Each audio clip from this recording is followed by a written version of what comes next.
One of the most valuable lessons I learned over 30 years ago from my mentor, Dan Peńa, for business acquisition was called the Doofus Test.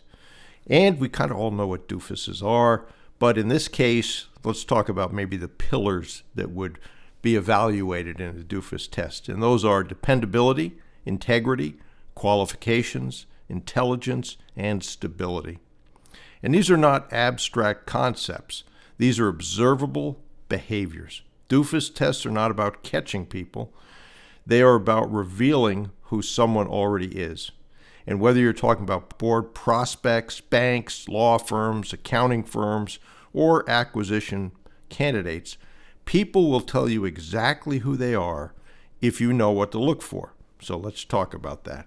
For example, set a meeting at an inconvenient time. Early in the morning, late in the evening, short notice, birthdays, holidays, anniversaries. Do they show up? Do they reschedule? Do they complain? That tells you something about dependability and commitment. And watch for punctuality. People who are late early will be late later. Chronic lateness is not a scheduling issue. It's a character signal. I do a lot of Zoom calls, and the people who show up late always show up late. Listen for compensation and equity questions too early in the conversation. This is especially true for board prospects.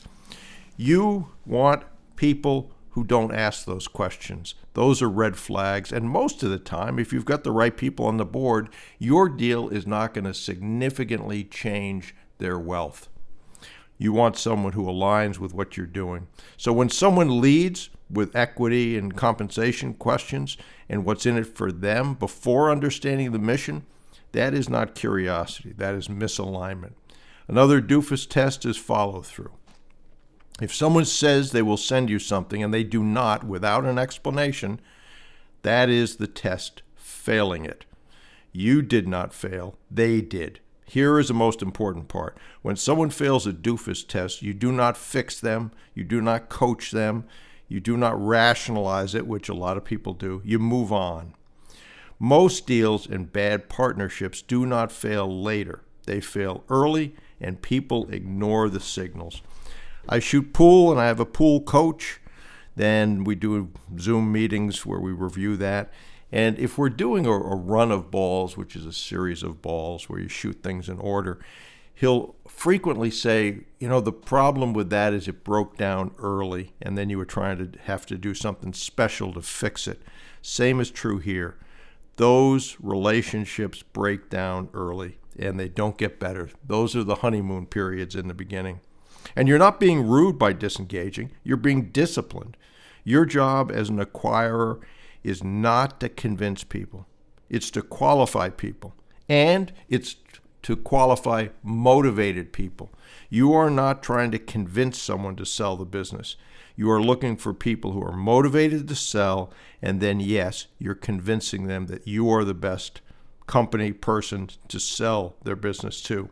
And the faster you disqualify the wrong ones, the faster you get to the right ones, and they appear.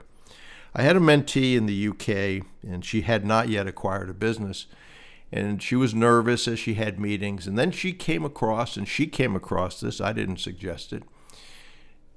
Well, I'm going to think like I have 60 of these already. How would I act? How would I behave?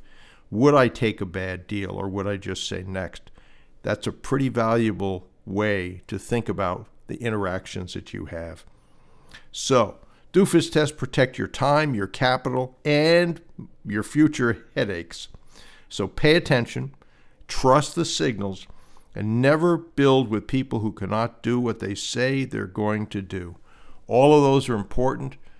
If you are strict on your criteria, whether that is the Doofus test requirements, the board prospect requirements, law firm, accounting firm, financial, and prospects for acquisition, if you stick to that criteria and pass, so essentially those are go, no-go checks, you will do much, much better. And your success rate typically will be much better as well. So I hope that helps. I hope you employ Doofus tests.